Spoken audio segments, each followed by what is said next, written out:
Olá, aqui Roberto Herrera da Casa dos Experts, muito obrigado pela sua audiência. Estamos conversando com Karina Rebelo, especialista em desenvolvimento humano e coaching. Karina, vamos conversar um pouco sobre neurociência e administração de conflitos. Como o líder pode, com a neurociência, administrar melhor conflitos dentro de uma organização?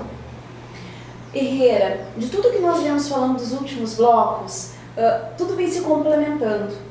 E esse assunto da neurociência que aplicamos quando falamos da liderança, o próprio coaching, né, o próprio líder como um ser maior dentro da organização, porque ser líder é muito mais do que uma função hierárquica. Eu entender o meu papel, minha competência de liderança. E a neurociência dentro desse processo para o líder trabalha muito uma situação que vemos muito nas organizações, que não deve acontecer lá na sua, né? Que é a questão de conflitos. O que são conflitos? O conflito ele parte desde uma pessoa, ele parte de uma equipe, ele parte de uma diferença de opiniões, ele parte de um conflito de ideias. Né? Numa reunião, quantos conflitos podemos estar vivendo? Quantos sozinhos na nossa sala, na nossa cadeira podemos estar passando? Então a neurociência ela vem muito para nos auxiliar a entender o porquê que certas situações nos incomodam tanto. Ou entender, agora em contrapartida, o porquê que a minha equipe se incomoda tanto com uma determinada situação. Como a minha comunicação ela pode estar afetando valores das pessoas. Então, entender a neurociência é compreender o ser humano na sua essência, é entender a sua mente, é entender a sua, a gente fala muito mente, alma, sua estrutura cerebral, entender as suas experiências, poder se aproximar, né, muito do indivíduo. Tem um médico, muito amigo meu, que ele diz o seguinte, e eu gosto muito quando ele diz assim, vem um residente e chega com a ficha do paciente e aí diz assim, doutor, esse paciente aqui quebrou tal perna, fez isso, fez aquilo, daí ele olha e diz assim, qual a história desse paciente? Ah, é o fulano de tal que mora em tal cidade, tem tantos anos. Não, eu te perguntei, qual a história dele? E aí o residente para e olha para ele e diz, como a história? Sim, eu quero saber se é casado, se é solteiro, se tem filhos, quem trouxe? O que ele traz na sua essência? E aí o residente para e pensa, mas doutor, eu quero lhe trazer sobre a situação. Não, mas eu quero entender o contexto que vai me chegar a entender a situação. Porque muitas questões são psicossomáticas, muitas questões fazem a gente se aproximar mais das pessoas. A neurociência facilita e nos auxilia a ser mais humanos, a entender que as pessoas não são só máquinas, que elas têm muito mais atrás delas. Que anseios a minha equipe tem? Quais as expectativas que a minha equipe tem? Que tipo de formas, o que estou fazendo que está chegando àquele resultado? Né? Que tipo de ações eu também como líder estou fazendo ou deixando de fazer? Para que realmente a pessoa possa compreender o impacto que ela gera no outro, eu e o outro. Então a neurociência faz compreender como é que funciona o meu sistema límbico, como é que funciona o meu sistema do neurocórtex, né, que é onde traz as minhas memórias. Por que eu falo 2, 3 vezes para aquela pessoa e ela sai dizendo, aham, entendi, tudo certo, chega lá para fazer, faz tudo errado. Não executa. Então como funciona o processo de absorção dela? Entender em que tipo de sistema ela trabalha, né? E como eu devo melhorar a minha comunicação. Tem vários sistemas que nós abrimos lá nas palestras, nos cursos, onde as pessoas conseguem compreender aonde elas estão e aonde a equipe está.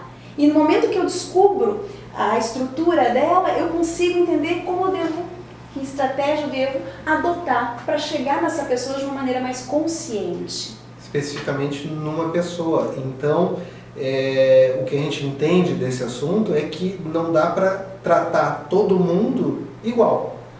Herrera, são 7 bilhões de pessoas diferentes no planeta. Um dedo da mão é diferente do outro. Pergunta para um pai que tem, por exemplo, 5 filhos. Pergunta se todos são iguais. Esses tempos veio um pai e disse assim para mim, um diretor de uma empresa, Karina, tenho 5 filhos. Criei todos iguais, saíram todos da mesma barriga. 2 saíram fora da curva. Porque todos foram criados da mesma forma. E esse foi o problema. Sim. Cada um tem uma particularidade, cada um tem um jeito. E quando olhamos lá na bibliografia e olhamos no contexto das organizações, vemos que o grande papel do líder É ele poder tirar o melhor de cada habilidade. E esse é o desafio do líder nos dias de hoje. E a neurociência ela vem auxiliar como mais uma ferramenta, como mais informações. Existem cases hoje na internet divulgados de empresas que trazem esses conhecimentos para dentro da gestão de pessoas, onde o apoio para as lideranças passa a ser muito forte nessa compreensão.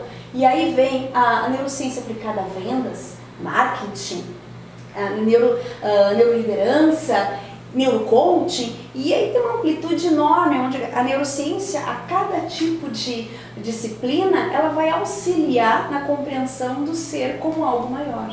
E até voltando àquele exemplo que tu falaste saiu fora da curva, né? Saiu talvez fora da curva dele, né? Porque ele tinha lá um certo parâmetro que para aquele pai era importante, mas quem vai afirmar que saiu fora da curva dele, mas não estaria na curva daquela pessoa que saiu? Ou seja, ela tem parâmetros diferentes, ela tem comportamentos diferentes, e a gente entende que o líder, então, ele deve procurar conhecer cada um com as suas conhecimentos, habilidades, atitudes, para conseguir trabalhar individualmente com cada pessoa.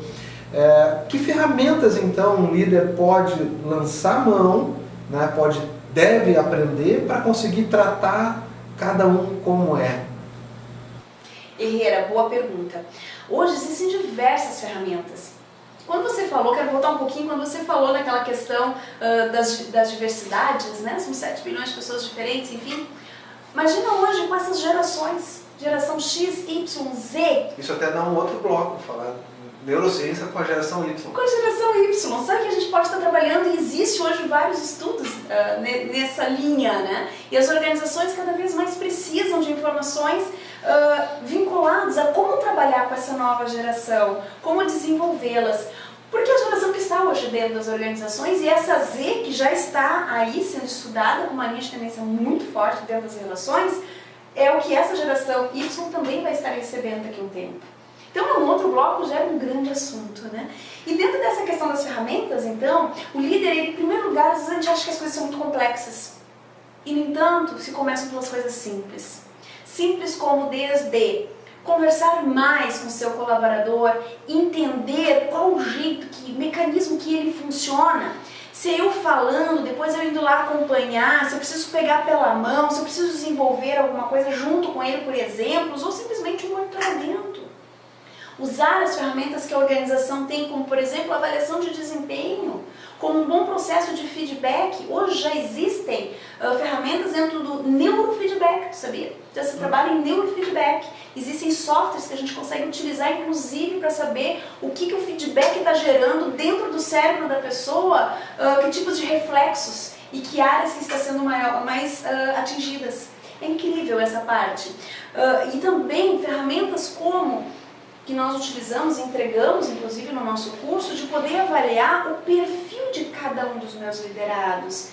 A primeira coisa que me perguntasse, qual ferramenta é conversar mais, um líder conversacional, que já se fala muito hoje, né? Tem técnicas, inclusive, do World Café, entre outras, a teoria U, que mostra como eu aciono a pessoa dentro dos seus mecanismos internos para que ela possa ir de um estado atual para um desejado.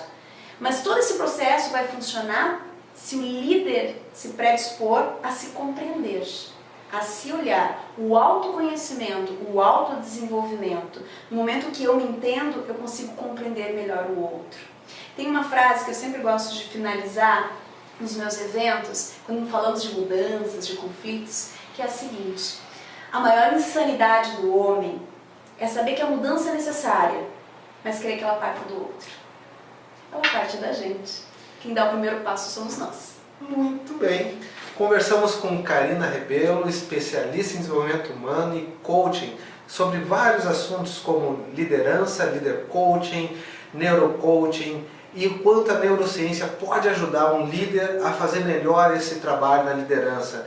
E não perca os vídeos da Casa dos Experts. Acesse o nosso canal no YouTube e veja os nossos especialistas falando de diversos assuntos para você, nossa audiência, poder conseguir fazer melhor o seu trabalho. Karina, muito obrigado pela audiência, muito obrigado por ter vindo e muito obrigado a você pela nossa audiência. Até o próximo vídeo.